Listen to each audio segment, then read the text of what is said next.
a Deus. Amém. E nós queremos agradecer a permissão que você nos dá de entrarmos em sua casa e levarmos o Evangelho de Jesus Cristo. Amém. Hoje, 13 de junho, nosso folheto. O folheto é o 372 e o ano é o 6º. E esse hino de gratidão, nós começamos com ele para agradecer ao nosso Deus essa semana que nós tivemos. Uma semana coberta das bênçãos de Deus, pelo menos aqui dos membros da igreja, com a graça de Deus nós fomos poupados de enfermidades, poupados de coisas sérias. Com a graça de Deus nós passamos bem. Graças te dou por tudo que nos dá, Senhor. Primeira salvação em meu Jesus. Graças te damos por tudo que fizeste, por esse pecador salvo na cruz. Amém. É isso que eu desejo para vocês. Obrigada por nós podermos entrar na casa de vocês e estarmos juntos adorando o nosso Deus.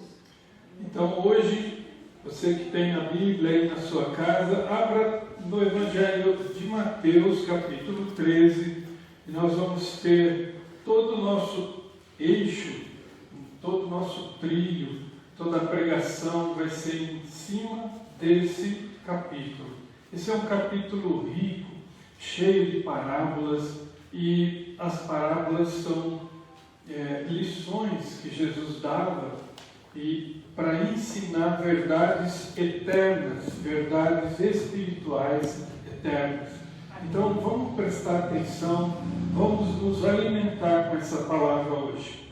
Eu quero convidar o irmão Márcio que venha aqui à frente e faça a leitura do Evangelho, segundo Mateus deixou escrito, capítulo 13.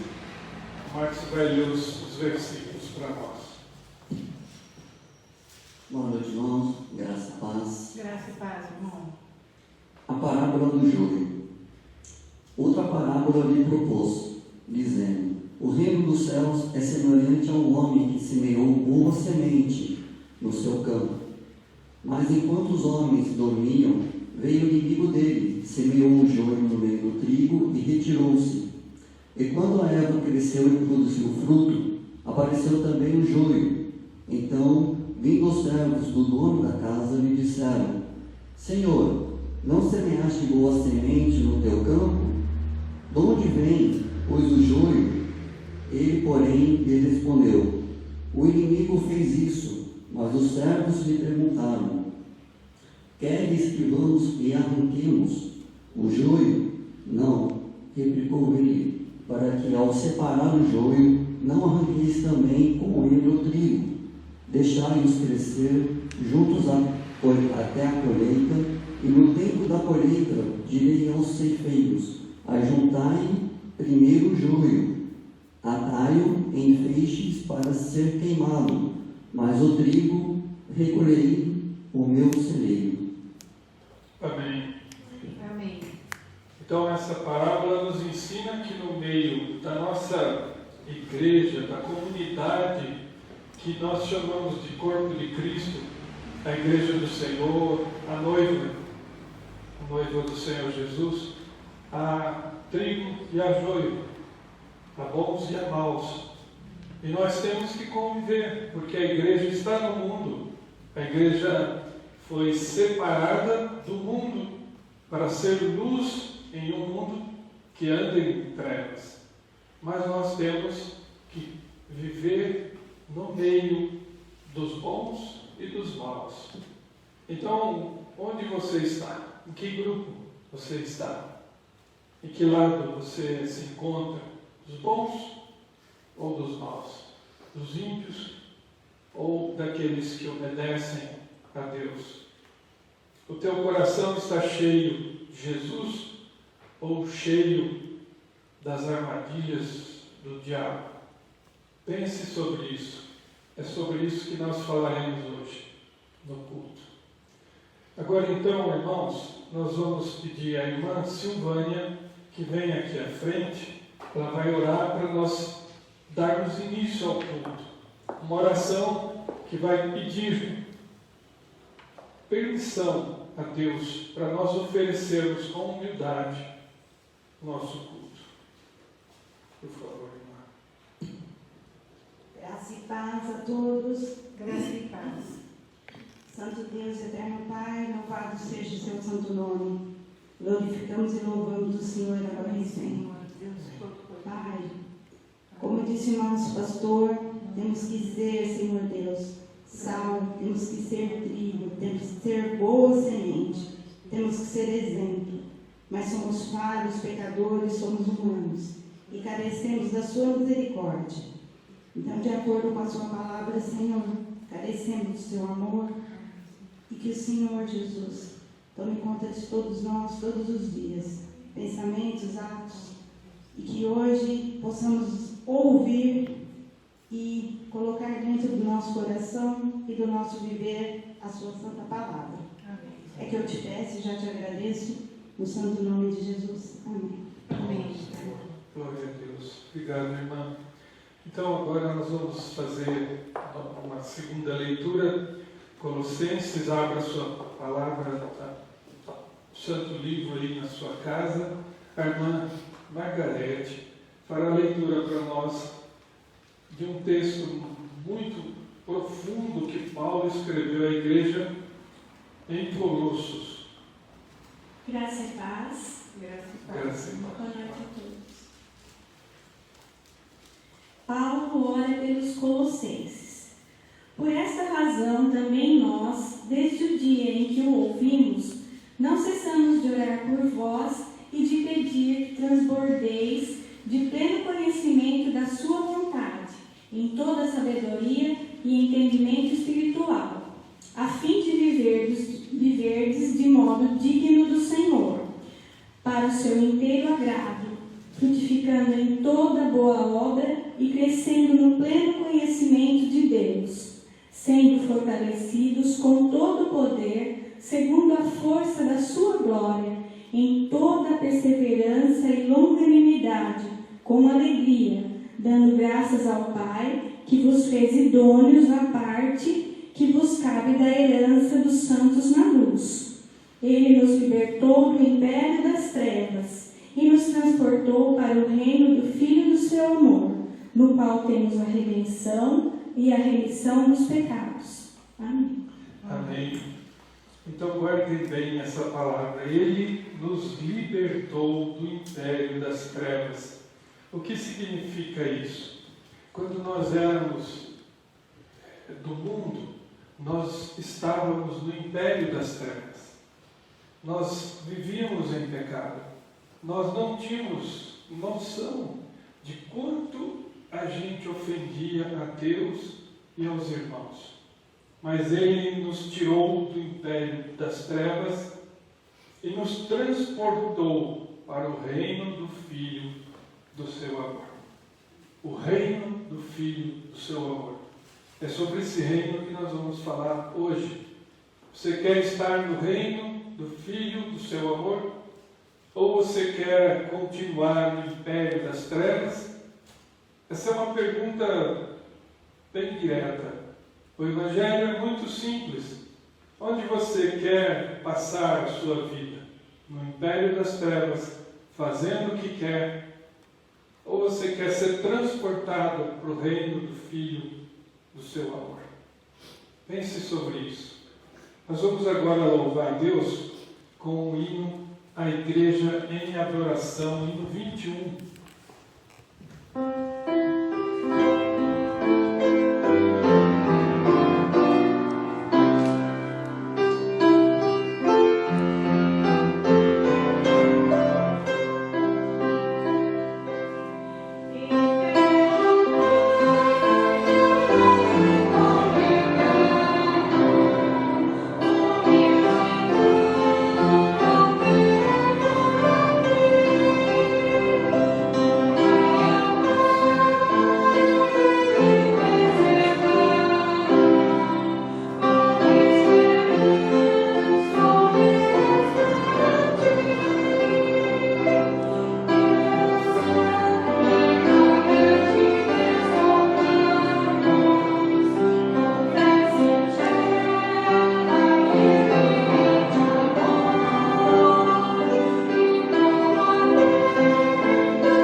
Vamos abrir a palavra de Deus no livro dos Provérbios, Sabedoria de Salomão, capítulo 28.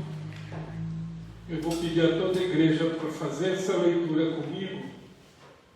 Provérbios 28, versículo 13. Assim que nós lermos, enquanto nós ouvimos o hino 47, aqueles que puderem, ajoelhem-se e confessem seus pecados a Deus. Vai ficar só você e Deus. Conte a Ele tudo o que você fez de errado. Conte a Ele pecado por pecado. Se tiver tempo, faça isso. Provérbios 28, versículo 13. Os irmãos podem fazer a leitura comigo? Podem fazer com voz alta, bem clara. Diz assim: o que encobre as suas transgressões jamais prosperará, mas o que as confessa e deixa alcançará misericórdia.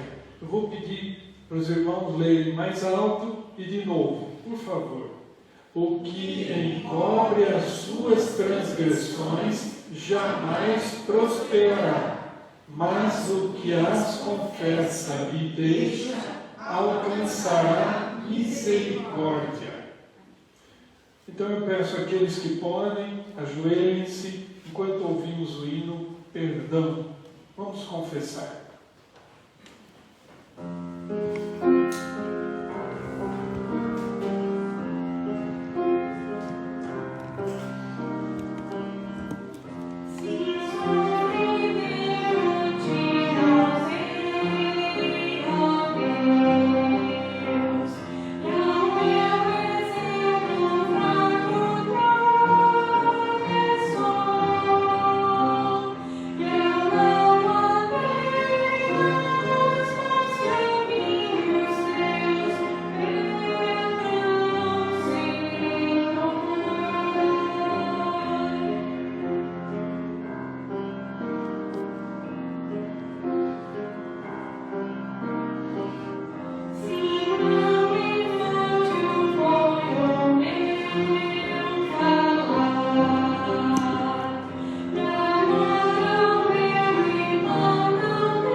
Perdão, Senhor, porque o Senhor é santo, nós somos pecadores. O Senhor é justo e nós somos injustos. Nós entristecemos o Espírito de Deus, nós somos selados por Ele, Ele nos habita, mas a nossa natureza pecadora nos leva a entristecê-los. Nós vivemos amargurados, cansados, iracundos. Nós frequentemente gritamos, perdemos a paciência, blasfemamos, falamos nomes feios, Senhor. Perdoa-nos, porque somos fracos. A nossa língua é maliciosa. Dá-nos um coração mais benigno, ó Deus. Faz a nossa imundícia melhor, menos suja. Nós sejamos mais compassivos, mais bondosos. Que nós tenhamos a força de perdoar mais, de praticarmos o perdão, Senhor. É tão difícil. Ajuda-nos, Senhor. Em nome de Jesus. Amém. Eu queria agora convidar a missionária Thelma, minha esposa, e a diaconisa Aparecida, que viesse aqui à frente. Mas antes eu queria prestar aqui uma satisfação. Nós estamos muito felizes porque os ofertantes e os dizimistas têm mantido essa obra. Nós, neste mês, já pagamos água, luz, já pagamos o IPTU do ano todo. Nós conseguimos pagar a internet que nós usamos para os fins de levar o Evangelho a mais lares, a mais lugares. E nós sabemos, pelo filho da diaconisa Aparecida, do Manuel, que nossa igreja é assistida em alguns países. Não que isso seja vaidade nossa, mas um evangelho simples tem levado a palavra, às vezes, em lares que nós nunca alcançaríamos aqui, neste lugar. Nós, então, queremos agradecer aos dizimistas e aos ofertantes que têm sido fiéis. Louvado seja Deus pela vida de vocês. E nós queremos também que Deus abençoe aqueles que ainda não são, para que no coração deles, eles tenham a coragem de fazê-lo, confiando em Deus. Então as meninas agora vão fazer o momento da intercessão. E aí, pessoal, vamos lá então fazer as nossas orações, né? A Rosemary de Oliveira, ela pede que nós oremos por ela, porque ela não está conseguindo dormir, mesmo tomando os medicamentos que o médico passa para ela, ainda assim ela não está conseguindo dormir. Então nós vamos orar por ela também.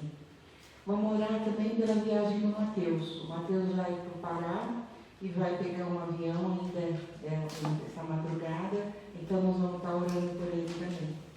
Orar pela Raquel, pela família do Sr. Jarbas, que o Sr. Jarbas faleceu essa semana, então nós vamos estar orando pela Raquel e também pela mãe dela, que ainda continua enferma.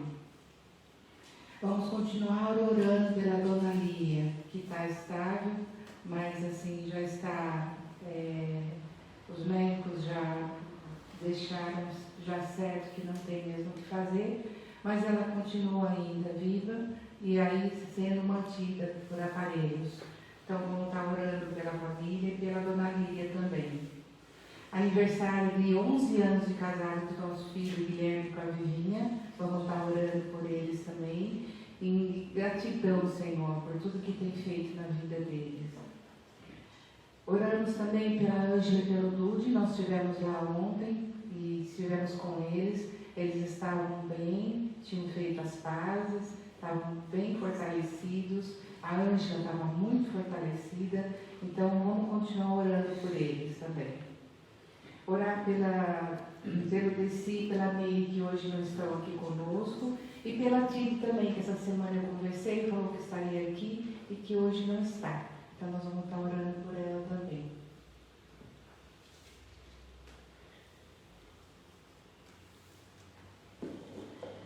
Pai amado, Pai querido, em E primeiramente agradecemos, Senhor, pelo sopro de vida, Senhor, que o Senhor tem nos dado, Senhor. Obrigada porque o Senhor nos trouxe à tua casa. Obrigada por todos os irmãos aqui presentes, Pai, que o Senhor caminhou para ouvir a tua palavra. E obrigada, Senhor, a todos os ouvintes que ouvem da tua palavra. Nós não sabemos a dimensão, mas o Senhor sabe aonde chega, Senhor, a tua palavra. Prepara, Senhor, os ouvidos e o coração e a mente de cada pessoa que vai recebê-la, Senhor. E nesse momento, ó Deus, nós oramos, Senhor, por intercessão, que o Senhor esteja à frente de todos os irmãos que estão aqui, Senhor, no caderninho de oração. Pai, abençoa essa irmã que não consegue dormir, Senhor. Acampa os teus anjos, Senhor, na cabeceira da cama dela. E dá a paz necessária, Senhor, que ela possa, Senhor, dormir e descansar, Senhor, conforme, Senhor, a tua vontade, Senhor. Passa, Senhor, vai com o teu bálsamo e tira toda angústia, toda agonia ou dor que ela sente, Pai. Alivia, Senhor, o coração dela e faz com que ela tenha sonhos tranquilos, Senhor, na tua presença, Pai. Nós também oramos, Senhor, pela viagem de Mateus, que o Senhor a leve em segurança, que o Senhor os traga, que prepara, Senhor, toda esta viagem. Que o Senhor seja a segurança dele e de todos aqueles que vão neste avião. Que o Senhor conduza, Pai, na tua segurança, Senhor. É isso que nós te pedimos, ó Deus. Também oramos, Senhor, pelo Senhor Jaga, Senhor. Que o Senhor esteja, Senhor, à frente de todos os problemas. Que o Senhor seja a solução para cada família, Pai. Também oramos, Senhor, pela a dona Lia, Senhor. Que o Senhor possa preparar, que o Senhor possa, Senhor, dar o descanso necessário. Nós sabemos, ó Deus, que é feita a tua vontade na vida de cada um de nós. E que ela esteja nesta terra, Pai, se preparando. Se os médicos já falam que não há solução, mas o Senhor tem uma solução, que ela possa viver, quando partir daqui, em plena alegria contigo, ó Deus. Também te agradecemos, ó Deus, pelo aniversário de casamento da Bíblia, do Guilherme, que o Senhor possa, Senhor, estar acampando cada dia nessa união, dando a paz, Senhor, dando a segurança, que eles possam ser uma família desejada, Senhor, e acolhida por Ti, Senhor, sempre. Em nome de Jesus nós te oramos. Amém, Senhor. Também oramos, Senhor, pela Ângela Dudu. Pai, obrigada, Senhor, porque o Senhor tem tirado todos os empecilhos do inimigo que tem plantado no casamento deles. Que o Senhor reine a paz entre eles, Senhor. Que não deixa, Pai, desfazer esse casamento. Que não seja feita a vontade do inimigo. E sim, Pai, se tu uniu, eles continuem unidos e com paz, ó Deus. Também oramos, Senhor, pelo Amei e seu esposo, Pai, que eles não estão aqui hoje, mas o Senhor está com ele, Pai. Obrigada, irmão, por cada vez que o Senhor traz para a nossa companhia. Que o Senhor o abençoe grandemente. E pela Ti, Senhor, que o Senhor esteja presente nas nossas vidas, cada dia, Pai, cada momento, cada segundo. E nós te agradecemos por tudo, Senhor. Em nome de Jesus, Pai. Amém. Amém. Amém. Obrigado, irmã. Agora, queria, enquanto nós ouvimos o hino Chuva de Bênçãos, o hino 61, nós vamos consagrar nossos dízimos e devolvê-los a Deus, que nos abençoou com renda, consagrar nossas ofertas. E eu queria depois pedir a irmã Ana Flávia, que vem aqui à frente, depois, para fazer uma oração, então, para isso. Vamos então ouvir. Thank you.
Boa noite a todos, primeiramente. Vamos falar com o nosso Deus.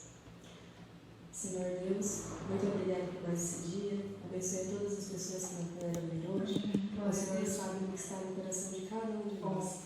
Nessa vida, a colheita não é fácil. Muitas vezes plantamos trigo, mas há de nascer joio no meio. Peço que o Senhor, assim como a passagem de hoje, possa não nos fazer ficar tristes com isso, mas que cresçam juntos e no final possa ser colhido e separado e feito da vontade do Senhor Jesus. Que no nosso coração reine a paz, o amor, a perseverança. Que o Senhor abençoe muito. Esse ano está sendo um ano muito difícil para cada um de nós. Todos que estão aqui temos nossas dificuldades, desde contas a problemas no relacionamento, desde tristezas a felicidade. Todos temos problemas, todos temos dias bons e ruins, mas assim como o trigo e o joio, o Senhor vai saber separar isso na nossa alma, no nosso coração, restaurando-nos de dentro para fora, para que possamos servir e honrar em nome do Senhor Jesus. Eu te peço que o Senhor abençoe cada um de nós, que essa semana seja rica, seja maravilhosa. Não peço só que seja uma semana feliz, pois o mundo não está feliz, o mundo está em luto por cada uma das pessoas que a cada dia nos deixam, e mesmo que não nos deixe sendo amigos, o Senhor sabe que são seus filhos. Então, Senhor, recolha-nos na honra e glória do Senhor, que um dia possamos encontrar cada um deles no céu e faça a sua vontade no coração de cada um de nós. Muito obrigada por essa semana, nos dê força a cada dia. É isso que eu te peço, abençoe a minha família, em especial nesse momento que estamos passando. É isso que eu te peço, te agradeço, em nome do Senhor Jesus. Amém. Amém. Amém. Obrigado, irmã. Vou convidar todos que abram a palavra de Deus, Evangelho de Mateus, capítulo 13, conforme nós dissemos no início, o nosso culto está baseado em Mateus, capítulo 13.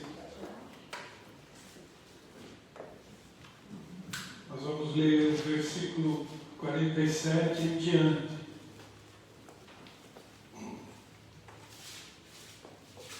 Os irmãos podem acompanhar a leitura. Então diz assim: o reino dos céus é ainda semelhante a uma rede que, lançada ao mar, recolhe peixes de toda espécie. E quando já está cheia, os pescadores arrastam-na para a praia e, assentados, escolhem os bons para cestos e os ruins deitam fora. Assim será na consumação do século. Sairão os anjos e separarão os maus dentre os justos e os lançarão na fornalha acesa. Ali haverá choro e ranger de dentes. Os irmãos podem se assentar. Bendito o teu nome, Senhor. Estamos aqui, Senhor, diante da tua palavra. Fala conosco, fala ao nosso coração. Dá-nos entendimento, concede-nos o favor de nos capacitar com essa palavra e transforma-nos em pessoas melhores, mais semelhantes, mais parecidas com o teu Filho Jesus Cristo. Em nome dele que nós pedimos. Amém. Quando eu passei essa semana num dos guarda-roupas lá da casa, onde a Thelma estuda para a faculdade, eu vi um vestido pendurado no guarda-roupa e tinha escrito, bem destacado, a marca do vestido. O vestido chamava, a marca do vestido, da confecção, Sagena. Eu fui investigar o que quer dizer Sagena. E deve ter algum significado. E na literatura, no latim, ela significa prisão, significa cárcere, clausura, calabouço, significa algo que prende. E eu fiquei pensando, falando com a Thelma, por que o vestido, a confecção chama prisão? Então ela disse, provavelmente porque ela envolve a pessoa em uma malha de tecido, prende a pessoa na malha de tecido. Esse talvez seja o significado da marca do vestido, Sajena. E olhando para esse texto aqui, eu fui ver quais tipos de rede que nós conhecemos no Brasil. Eu, quando era criança, eu fui várias vezes com meu pai ao rio. O rio aqui, a represa do rio Tietê. Então, naquele tempo, os homens mais habilidosos usavam a tarrafa. É uma rede circular, ela segura-se por uma cordinha que está amarrada no centro dela, eles jogam por cima do ombro, ela se abre todinha e cai, as chumbadas vão levando ela para o fundo, e então eles recolhem ela, e os peixes ficam presos nela. Um outro tipo de rede, que é bastante usado no Brasil, é a rede de arrastão. A rede de arrastão é uma rede que tem centenas de metros e ela não pode ser estendida por uma pessoa só. São várias pessoas que precisam fazer estendê-la no rio, ou, no caso, no mar. E então usam-se 2 barcos. Metade da rede fica no barco, metade da rede fica no outro. Eles vão até uma determinada posição e então um barco vai para cá e para a direita e o outro para a esquerda. E a rede vai sendo solta no rio ou no mar. Chama-se rede de arrastão. Quando então a rede está totalmente esticada, aquelas centenas de metros de rede permanecem boiando por cortiça e elas afundam com pedra ou com chumbada presas na sua parte inferior. Então os barcos vêm fechando um círculo e outros barcos vão batendo com o remo na água e os cardumes de peixes vão sendo levados de encontro à rede. Interessante, porque exige uma equipe de pescadores. E aí então os peixes vão em direção à rede e vão sendo aprisionados na rede.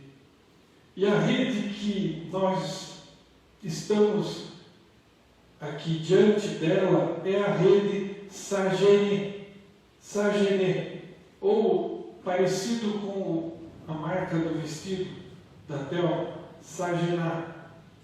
Sajene é a rede de arrastão. Há 2000 anos atrás, no Mar da Galileia, usava-se esse tipo de rede. É claro que usava-se a tarrafa também, a vara de pescar, mas Jesus estava aqui falando para os discípulos, em particular, em uma casa. Nós sabemos que Jesus contou 3 parábolas para a multidão. E de repente, no verso 36, ele diz: então, despedindo as multidões, foi Jesus para casa. E aí os discípulos perguntaram para ele: por que falas em parábola? Explica-nos a parábola do joio que nosso irmão Márcio leu. Então, olhando para esse texto, nós temos algumas informações importantes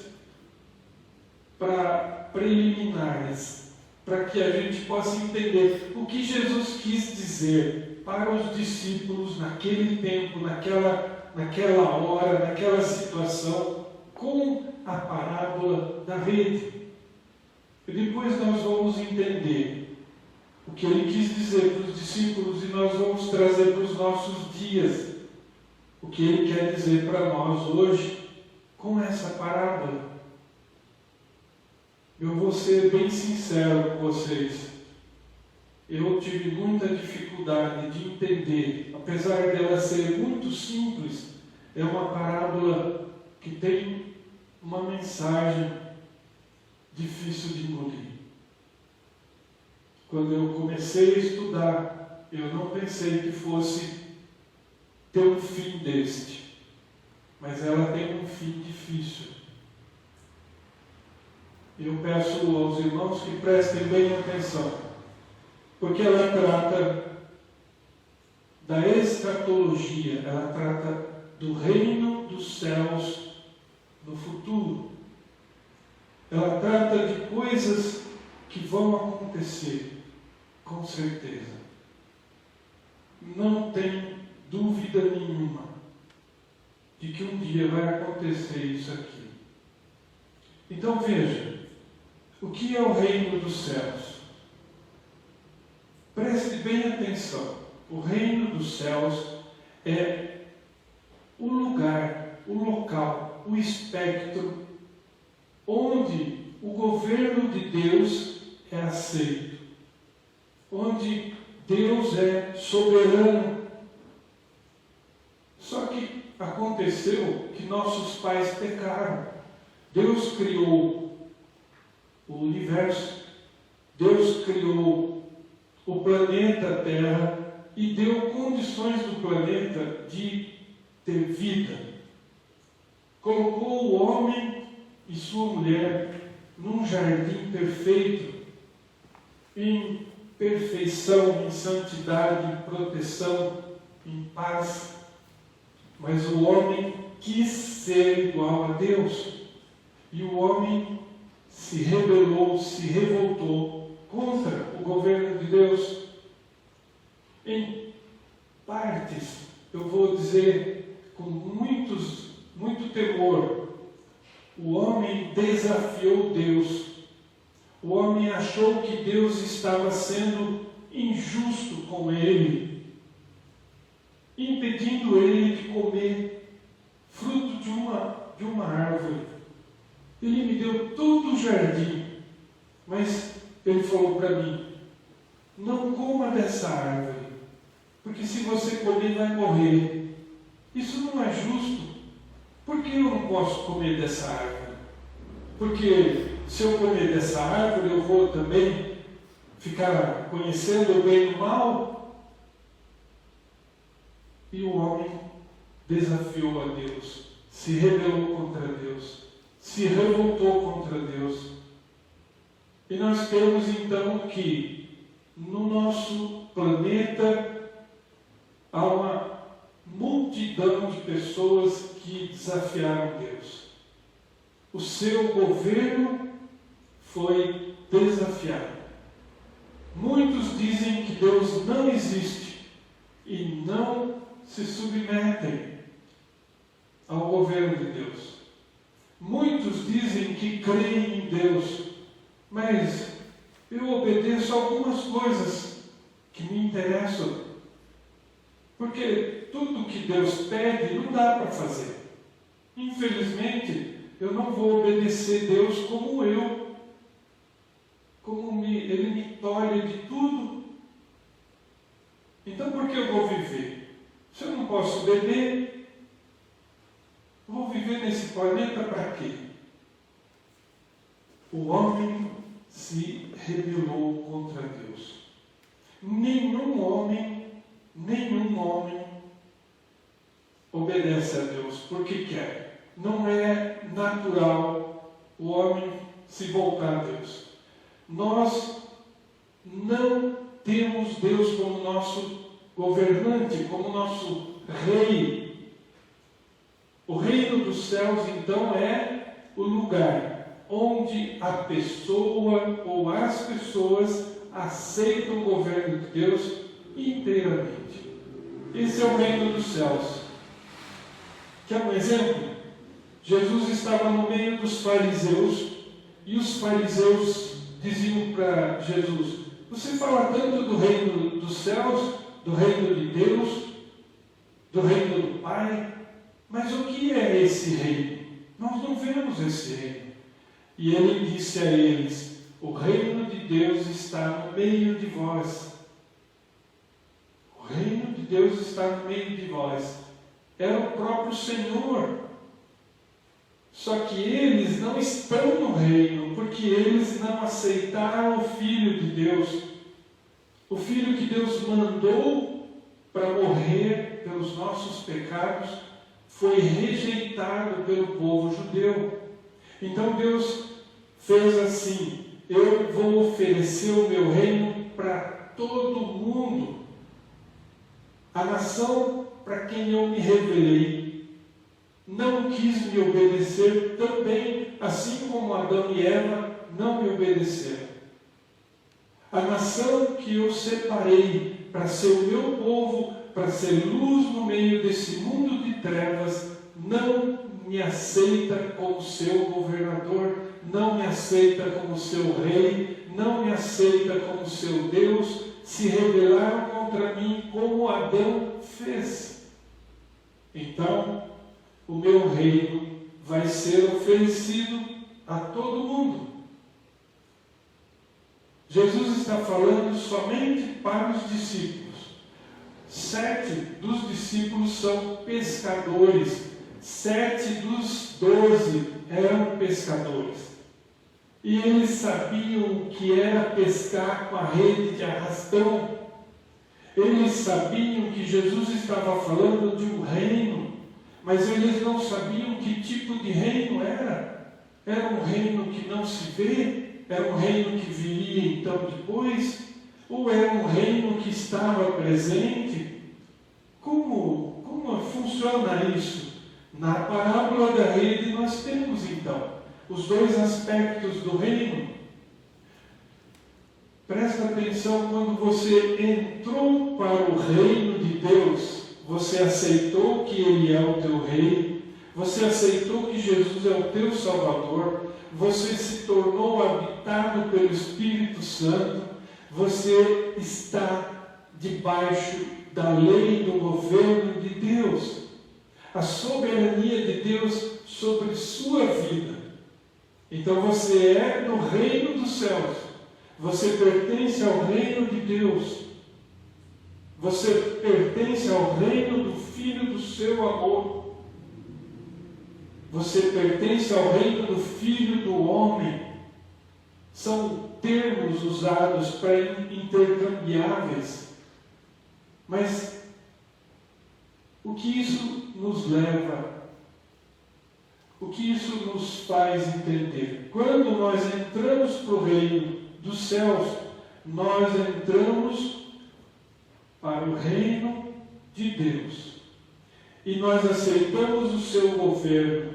Então nós vamos ter uma vida contrária à vida do mundo. Você entende por que o sofrimento da sua vida?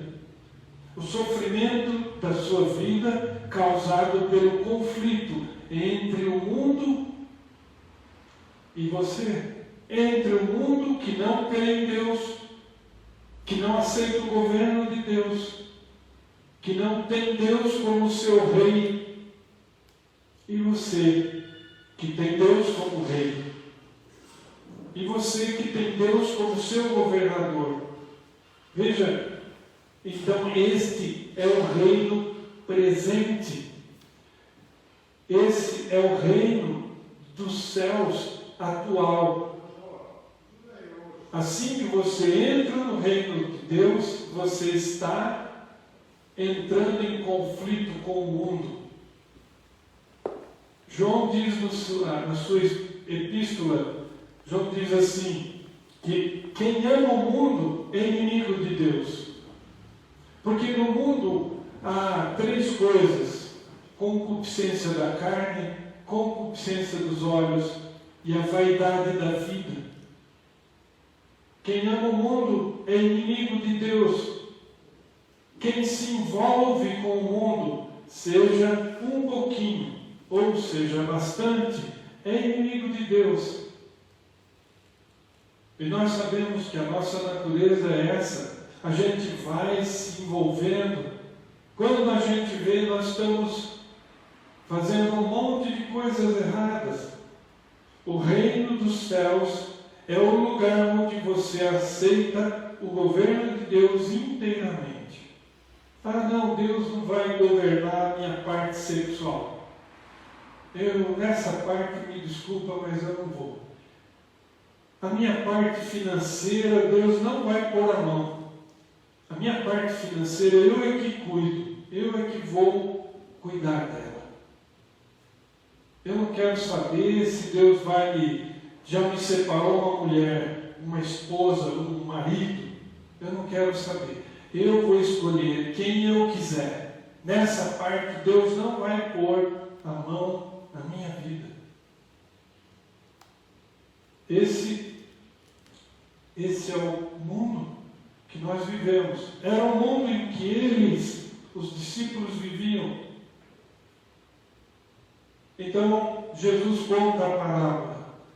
O reino dos céus também tem um aspecto futuro. Nós vamos falar disso depois.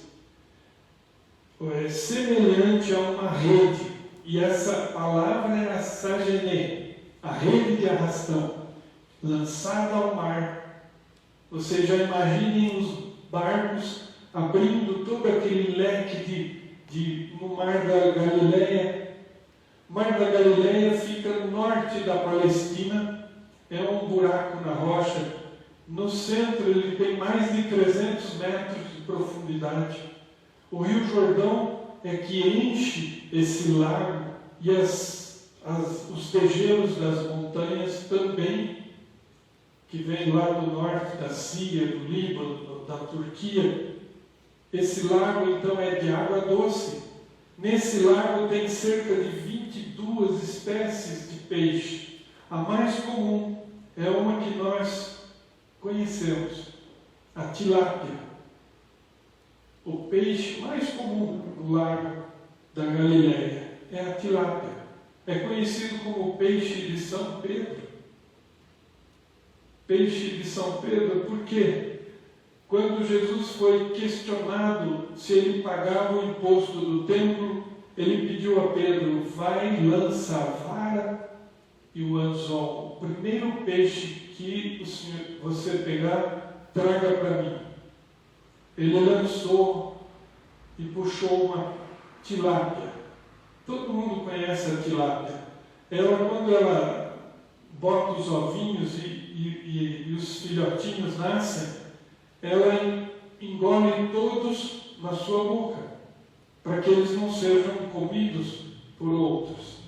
E então, quando já estão com algum tamanho, ela desmama eles e ela pega alguma coisa na boca brilhante, geralmente brilhante, para que uma pedra brilhante, alguma coisa no fundo do rio, para que os peixinhos não voltem e então cresçam, comam sozinhos. A tilápia é assim. E então a tilápia pegou uma moeda. E Pedro, quando tirou o peixe da água, viu que na boca da tilápia tinha uma moeda. Interessante, porque Jesus pagou o imposto com aquela moeda. Como ele sabia que Pedro ia pescar uma tilápia que tinha uma moeda na boca? Porque ele era Deus. Voltando aqui, depois desse parênteses, então a rede de arrastão, ela vai pegar inúmeros tipos de peixes. Inúmeros. As 20 espécies, mas vai pegar peixes do fundo também, camarões, caranguejos, caramujos, vai pegar peixe elétrico, cascudo, pintado. Não sei se tem lá, mas eu estou dando uma ideia para vocês. O que significa isso? Significa que vem todo tipo de peixe na rede. Todo tipo. Tanto os que nadam na superfície, no meio, os que são do fundo. Mas havia nos judeus uma lei. Está em Levítico número 11, o capítulo. Os versos 9 até o 12, vocês vão ver que Deus proibiu alguns tipos de peixe e permitiu que os judeus comessem um outro tipo. Quais eram as características dos peixes que os judeus podiam comer? Os peixes chamados puros, os peixes chamados próprios para consumo, para alimento, eram os peixes que tinham escamas e barbatanas. Preste bem atenção. A lei de Moisés, no Pentateuco, o terceiro livro, Levítico, capítulo 11, ensina qual tipo de peixe Deus permitia ao ser humano comer. O que tinha escama e o que tinha barbatana. O que é de couro não serve. O que não tem barbatana não serve. O peixe que come lodo, que gruda nas pedras, come musgo, que come restos de peixes mortos, que come peixes doentes, predadores de fundo, como caranguejo, como camarão, Deus não permitia. E não me pergunte se permite ainda, mas eu estou apenas relatando o que está escrito na Bíblia, na palavra. Então, peixes de escama e barbatana, quando a rede chegava na praia, ali tinha um monte de tipos de peixe. E os pescadores sentavam na areia e então começavam a escolher. Esse peixe tem escama e tem barbatana. Vai para o cesto. É um peixe puro. É um peixe que Deus permite que a gente coma. Eles eram galileus, mas eles obedeciam a lei de Moisés. Então, quando eles pegavam um peixe, como o cascudo, todo mundo sabe, o cascudo ele gruda e come musgo, come sujeira, come lodo, barro, tudo que é do fundo. Esse peixe é impuro, esse peixe não pode ser comido pelos judeus. O povo de Deus não pode, o governo de Deus diz que não pode. E eles não comiam. Eles faziam outras coisas erradas, como nós, mas eles não comiam peixes desse tipo. Então, o que os pescadores faziam? Separavam em cestos o que era possível o judeu comer. E então esses peixes eram vendidos para Jerusalém e para toda a Judéia, para os judeus. E os outros peixes eram vendidos para os gentios. Eram vendidos, havia um tipo de molho que eles faziam com os peixes que não eram próprios para os judeus comer, assim como os porcos eram proibidos para o judeu comer, mas os gentios comiam, os romanos comiam, os gregos comiam. Então, em volta do lago da Galileia, existia 10 cidades chamadas Decápolis, que eram de cultura grega, e ali eles comiam esse tipo de peixe. O cascudo, o pintado, o camarão, eles comiam. Então eles faziam separação do que era impuro para o judeu, mas que podia ser vendido para os povos gentios. Vocês entendem o que Jesus estava mostrando para eles?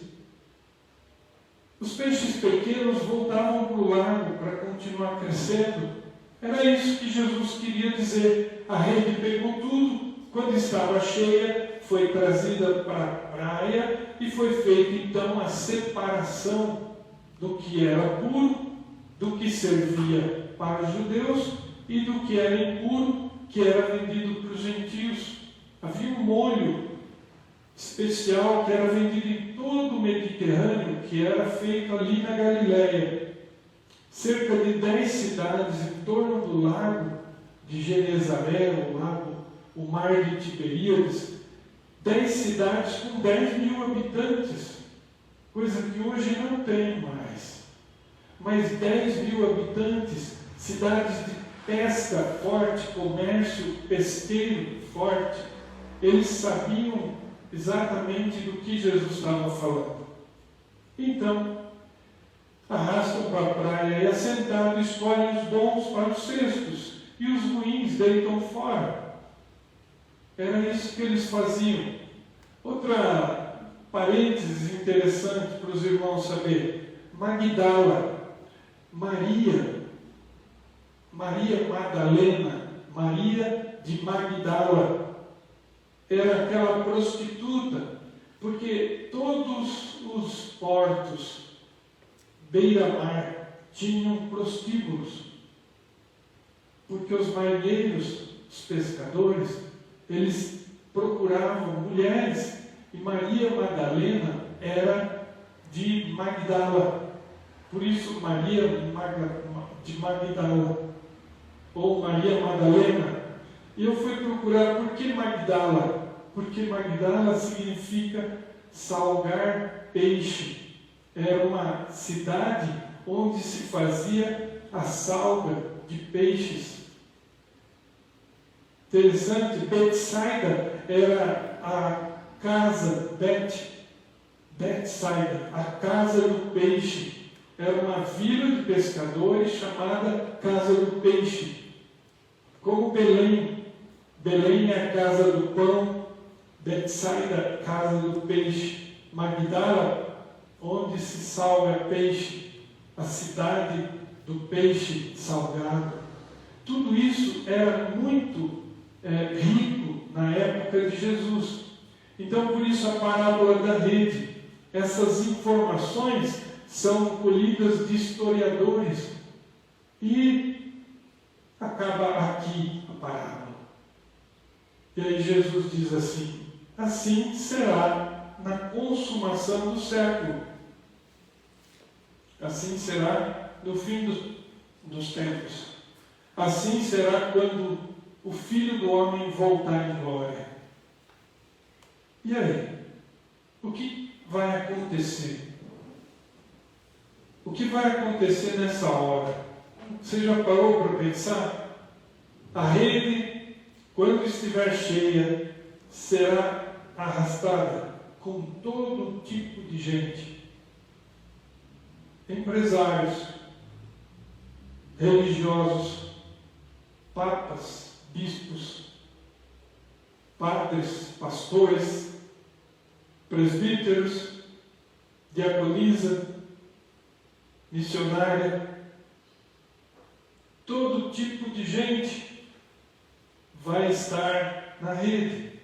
E quando a rede estiver cheia, ela vai ser então arrastada, porque o mar significa o mundo, símbolo profético, símbolo como se lê o Apocalipse, tudo é simbólico, metafórico, é uma linguagem apocalíptica.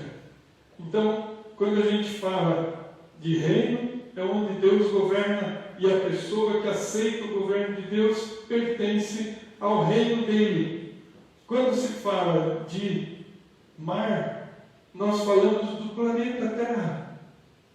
Quando nós falamos de rede, nós estamos falando do Evangelho, a pregação do Evangelho. A rede vai atraindo pessoas em todo lugar, em todo mundo.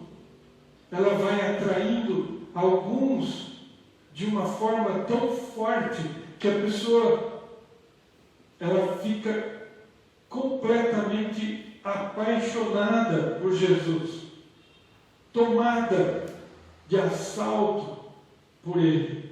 E Ele então habita no coração dessa pessoa e ela vai passar o resto da vida rendendo bons frutos.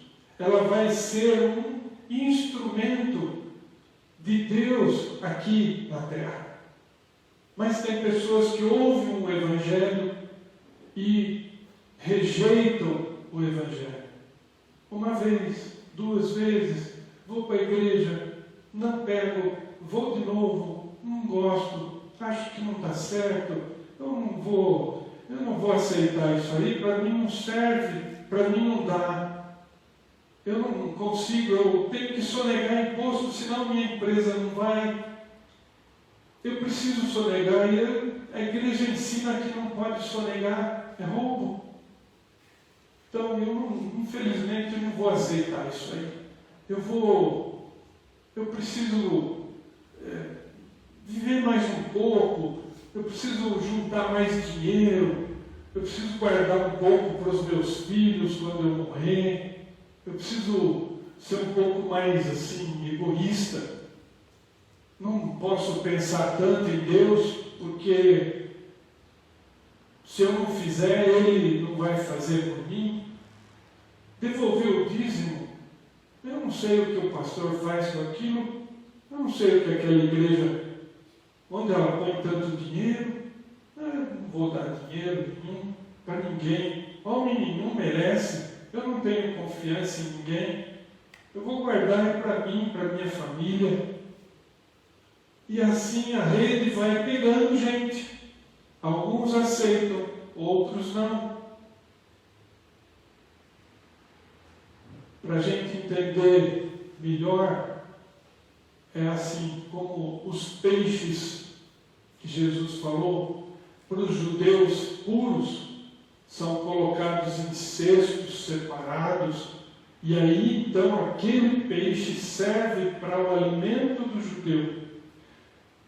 Os homens que aceitam o governo de Deus, os homens que recebem Deus como seu rei, que aceitam a lei de Deus, que a obedecem, que aceitam o Senhor Jesus como seu Salvador, que aceitam o perdão dos pecados pelo sangue de Jesus e não por mérito, esses pertencem ao reino, esses são eleitos, escolhidos, separados para os cestos, são próprios para viver no céu, na presença santa de Deus. E aí que começam as coisas a pegarem, porque essa parábola acaba praticamente falando dos ímpios. É o alerta que Jesus dá para os discípulos.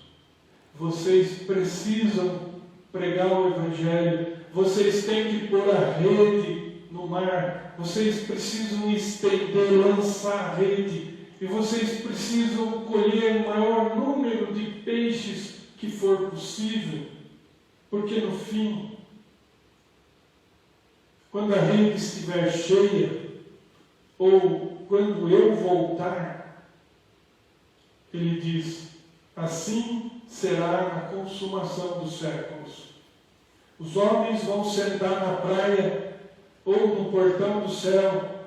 Imagina os políticos sentados no portão do céu, umas poltronas, umas mesinhas, ali com anotações, e aí você chega cheio de medalhinha de honra ao mérito, um jalequinho.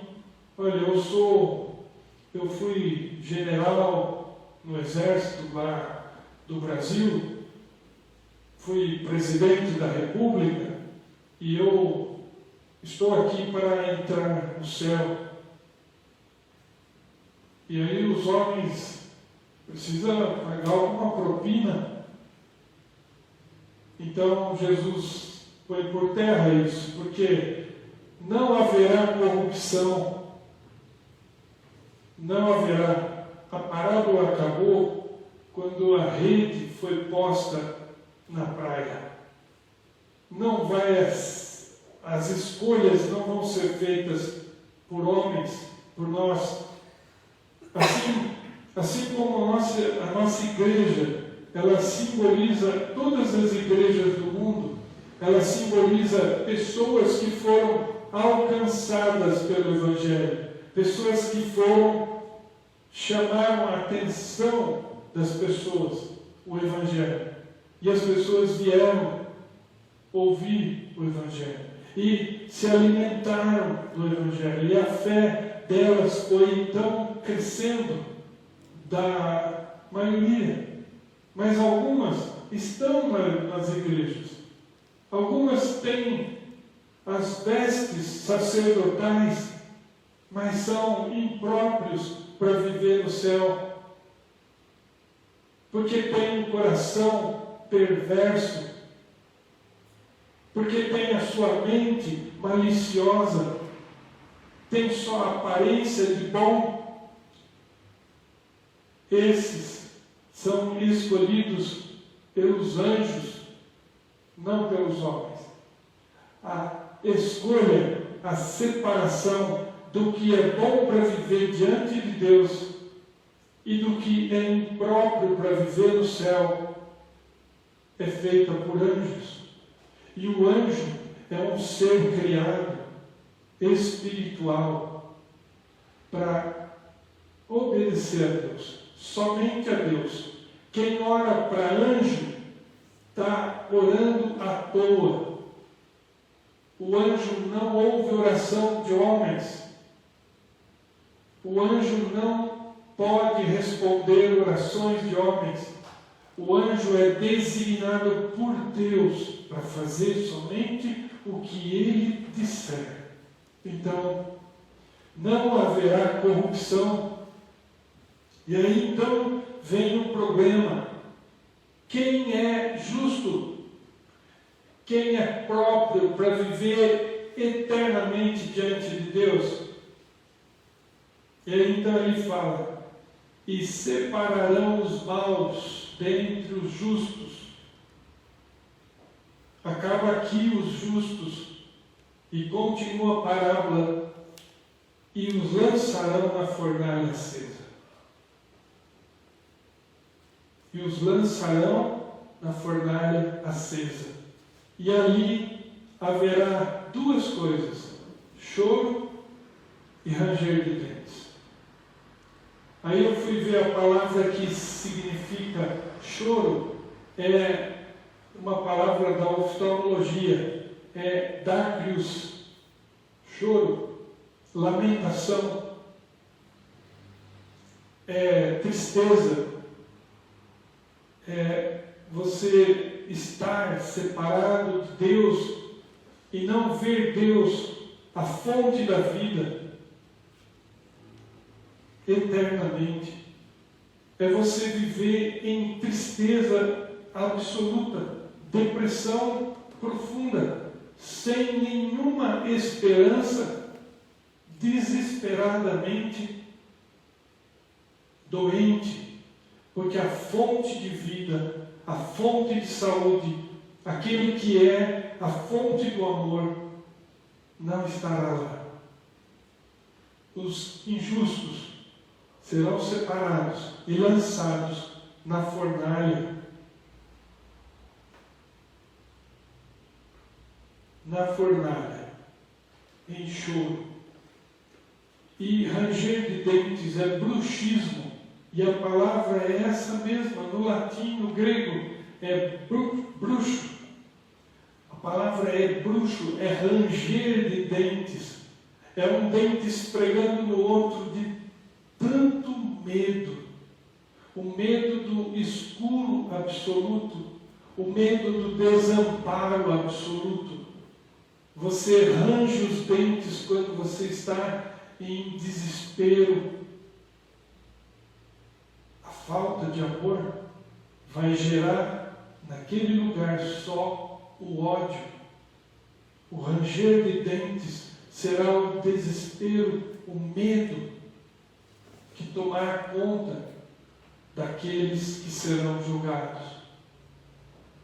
É uma parábola que me deixou impressionado, porque ela fala do destino eterno dos ímpios, o destino eterno daquele que se rebelou contra Deus nesta vida, e ao homem está ordenado morrer uma vez, vindo depois o juízo.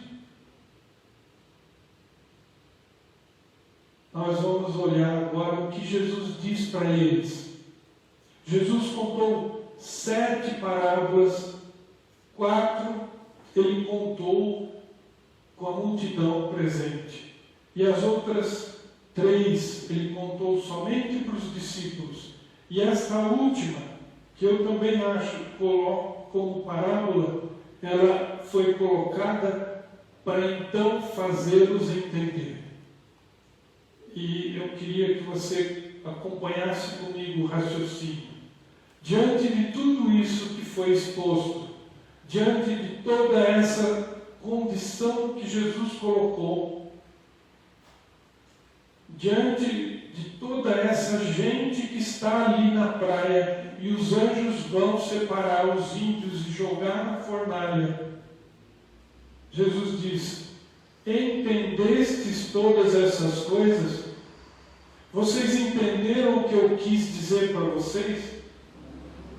Vocês conseguem entender o que é que vocês vão fazer quando eu for embora?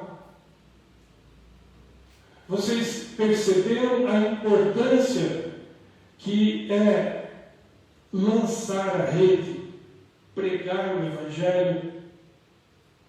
Vocês estão lidando com o destino eterno das pessoas. Vocês estão lidando com a eternidade da pessoa. Quando você não lança a rede, quando você não fala de Jesus, quando você não prega, mesmo que seja um incômodo para o outro, não deixe de falar, porque a hora que você falar pode despertar nessa pessoa, pelo Espírito de Deus, alguma coisa boa.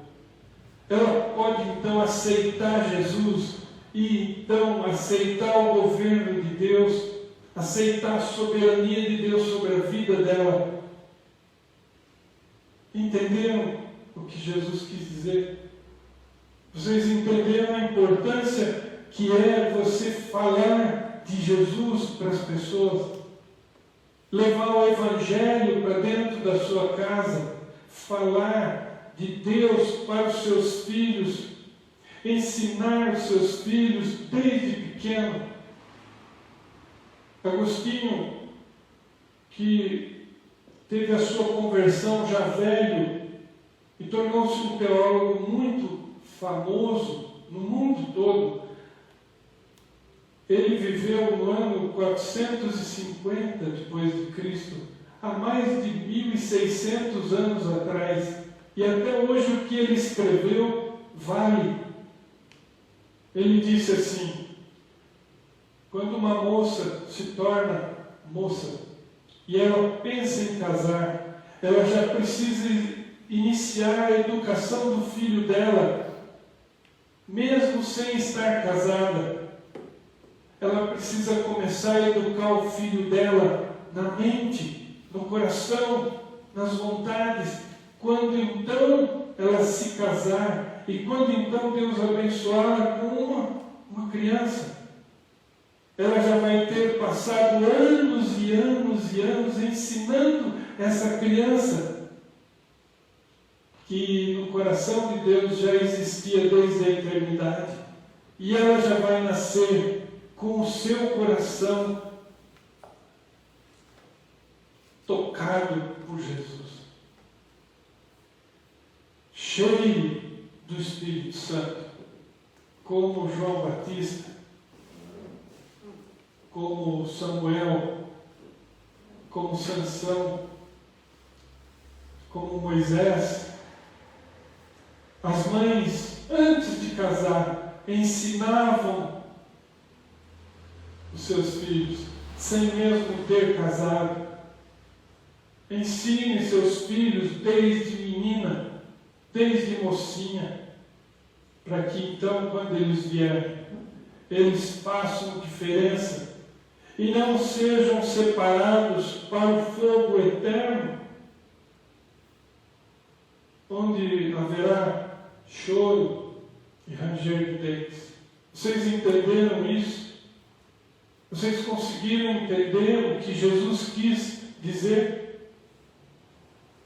Vocês percebem que a eternidade da pessoa está em jogo?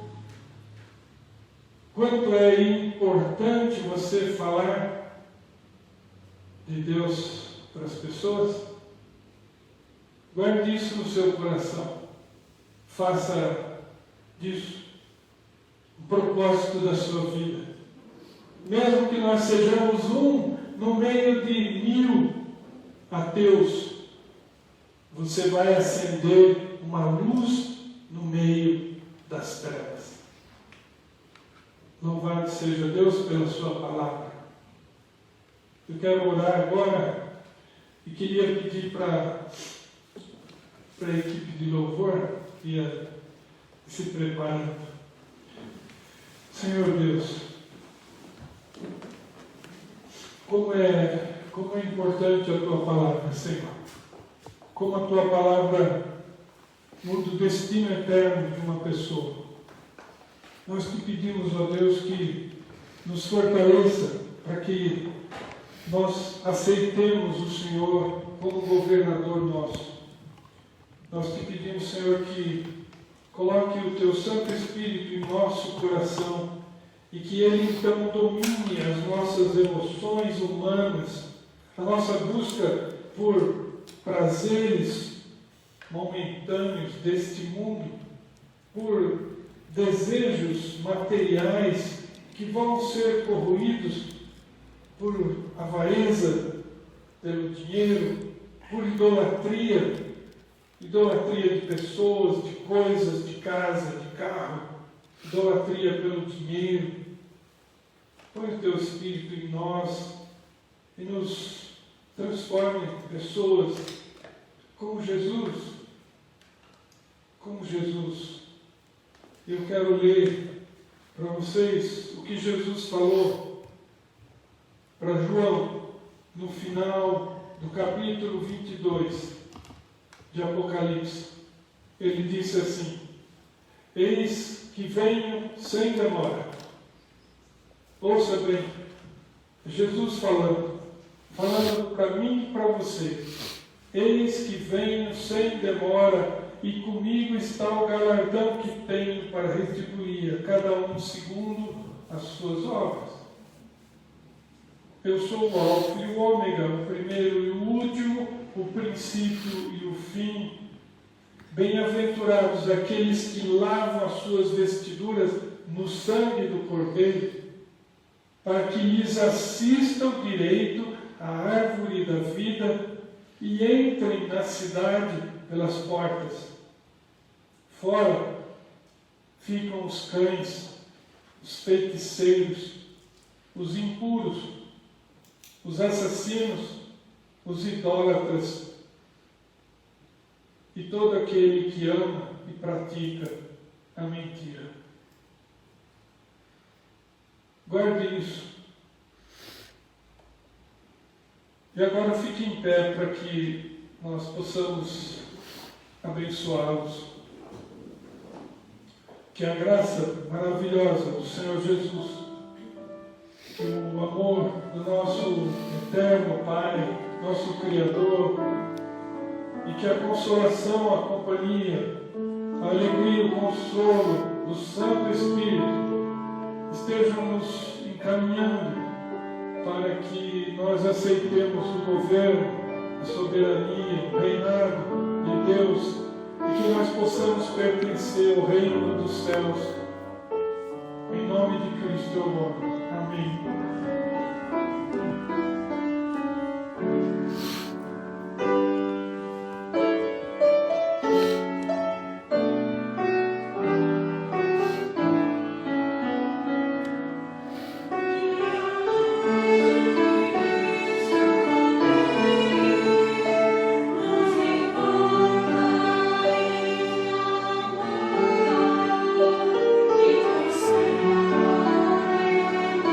Thank you.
despedir. Que pena que acabou, né? Mas a semana que vem tem de novo. Domingo estaremos aqui firmes e fortes. Domingo, 7h30, se Deus quiser, nós estaremos aqui. E para vocês, uma semana abençoada, viu? Cheia mesmo das bênçãos